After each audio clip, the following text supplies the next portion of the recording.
Imam Al-Jauhari Al-Farabi dalam kitab bahasa yang bernama Sihah fil Lughah,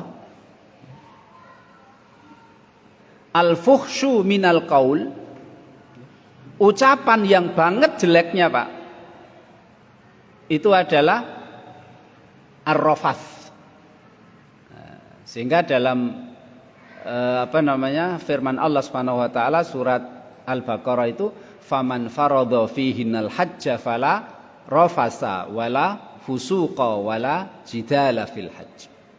Kalau orang sudah masuk menyatakan niat, sudah sampai mikot, niat ihram haji atau umrah, fala rafas, tidak boleh mengeluarkan ucapan-ucapan yang sangat jelek, sangat buruk. Apa itu rafas itu? Berkaitan dengan aurat, berkaitan dengan hubungan badan antara laki-laki dan perempuan. Dan kadang-kadang kita lihat Pak, ada orang yang namanya orang lata, itu kan begitu Pak. Dia perempuan, tapi suka membicarakan auratnya laki-laki. Dia laki-laki, kadang-kadang nggak sadar atau nggak sadar itu terbiasa mengucapkan auratnya perempuan. Bahkan perempuan sendiri kadang-kadang yang lata mengucapkan auratnya dia sendiri. Nah, itu kan keji dalam ucapan. Itu ucapan yang banget jeleknya, yang disebut dengan bagian salah satu bentuk dari fahisyah atau fahsya. Ya. Hal itu dinyatakan Pak, ada dalilnya firman Allah Subhanahu wa taala surat Al-A'raf ayat 28 dan 29. Allah Subhanahu wa taala berfirman, wa idza fa'alu fahishatan qalu wajadna 'alaiha aba'ana wallahu amarna biha qul innallaha la ya'muru bil fakhsha ataquluna 'alallahi ma la ta'lamun qul amara rabbi bil qisti wa aqimu wujuhakum 'inda kulli masjidin wad'uuhu mukhlishina lahuddin kama bada'akum ta'udun.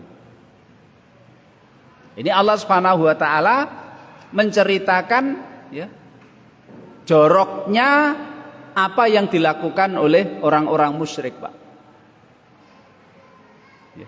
Wa idza fa'alu fahishatan, ketika orang-orang musyrik melakukan fahisyah, perbuatan yang kotor, perbuatan yang menjijikkan, yang keji itu. Qalu, mereka mengatakan Pak, wajadna 'alaiha aba'ana. Kita melakukan perbuatan yang kotor ini, perbuatan ini itu karena kita warisi dari nenek moyang kita. Wallahu amarona biha, dan ini adalah perintah Allah. Kurang ajar tuh Pak. Perbuatan keji dinisbatkan kepada Allah. Allah merintahkan seperti ini. Apa Pak perbuatan keji itu? Imam Ibnu Katsir menceritakan perbuatan keji yang dilakukan oleh orang-orang musyrik Pak. Apa itu? Mereka tawaf mengelilingi Ka'bah tanpa busana. Nah, itu bagian dari atau bentuk dari fahisyah atau fahsya. Perbuatan yang sangat jelek, ya, jeleknya kebangetan. Mereka kalau tawaf itu tidak pakai busana, sehelai pun tidak ada, karena mereka mengatakan kita tidak akan tawaf mengelilingi Ka'bah sedangkan kita memakai pakaian yang pakaian itu pernah kita gunakan untuk berbuat maksiat. Pakaian Pak, pakaian yang mereka kenakan itu kan mereka sadar kadang-kadang mereka berbuat maksiat dengan menggunakan pakaian itu. Maka ketika tawaf pakaiannya dilepas. Nah, itu kan aneh Pak itu. Wong pakaian kan nggak salah kan begitu Pak ya? Kenapa gitu? Mereka seperti itu. Nah, mereka ini Pak, biasanya mereka kalau mau tawaf itu beli baju baru. Nah, beli baju baru. Kalau punya duit beli baju baru digunakan untuk tawaf. Setelah selesai tawaf, baju itu ditaruh di mana saja. Ditaruh di mana saja dan tidak ada yang mengambilnya. Kenapa setelah selesai tawaf itu baju yang baru dia beli dan setelah dipakai untuk tawaf ditaruh, tidak dibawa pulang, karena mereka meyakini mereka tidak akan mau menggunakan pakaian itu yang telah mereka gunakan untuk tawaf akan digunakan lagi untuk berbuat maksiat. Jadi luar biasa Pak, tapi luar biasanya kebangetan ya, luar biasanya kebangetan. Atau kalau tidak bisa membeli Pak, pinjem sama orang penduduk Mekah.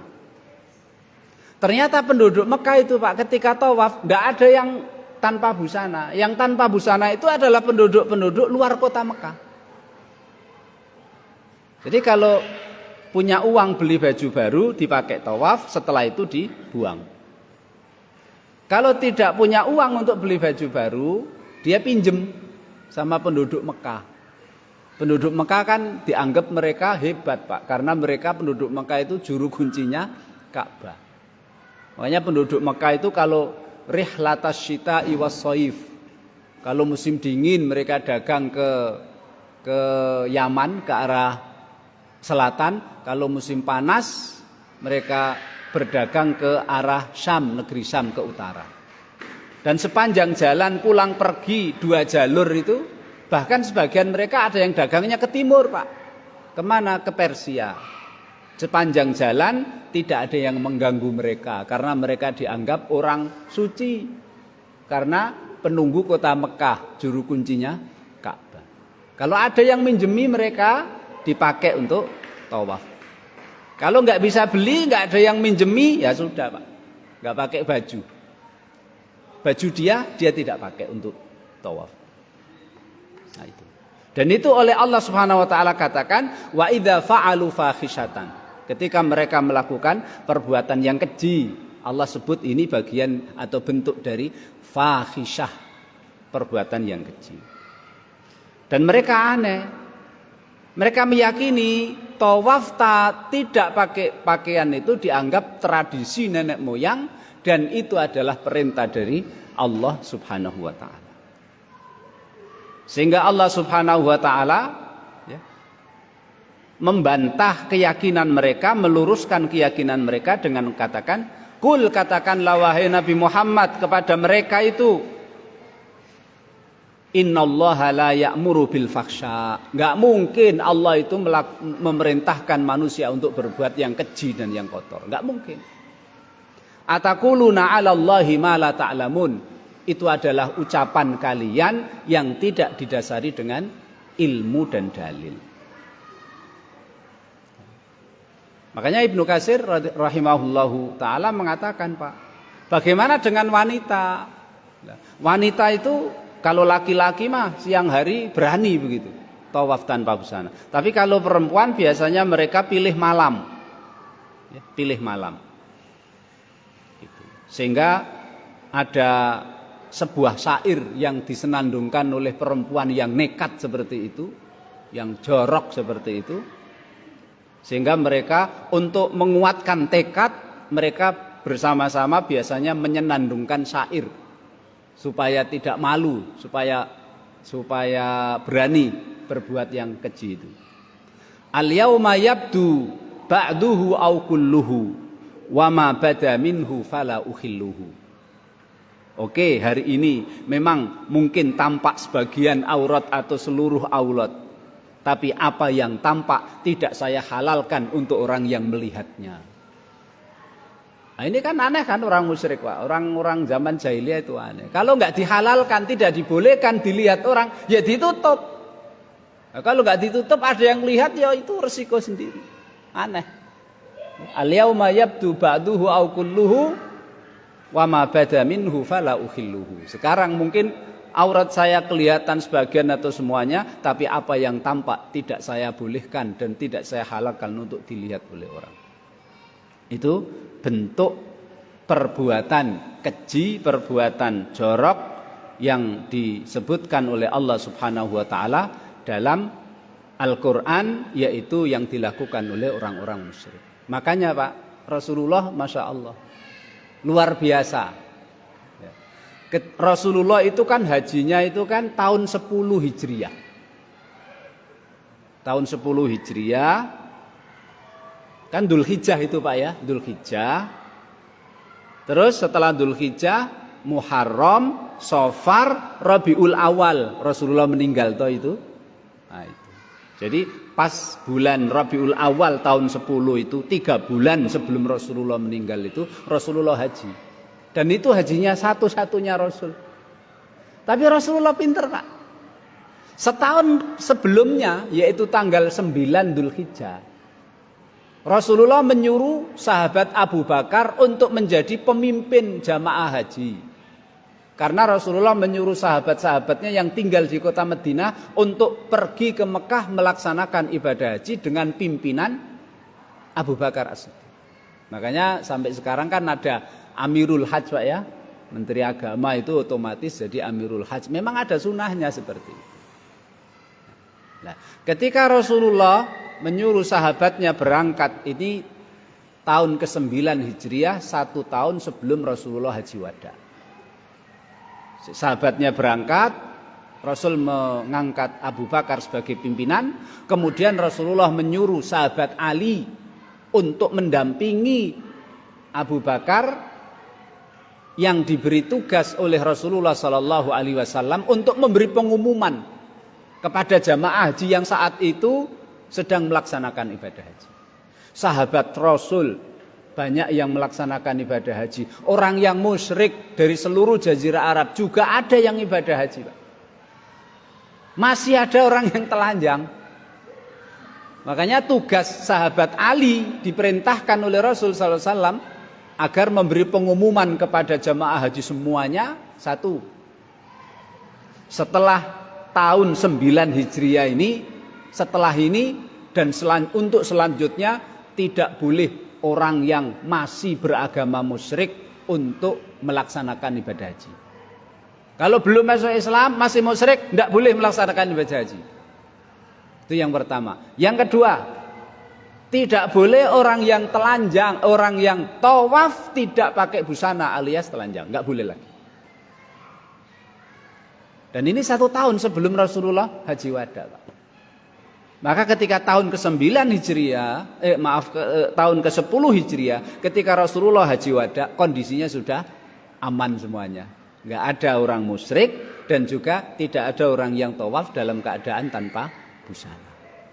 Karena tahun ke-10 Hijriah Rasulullah haji wada itu, disitulah Masya Allah para sahabat berbondong-bondong ingin mendapatkan kemuliaan haji bersama Nabi Muhammad Sallallahu Alaihi Wasallam, yang diperkirakan sahabat yang ikut saat itu adalah 114.000.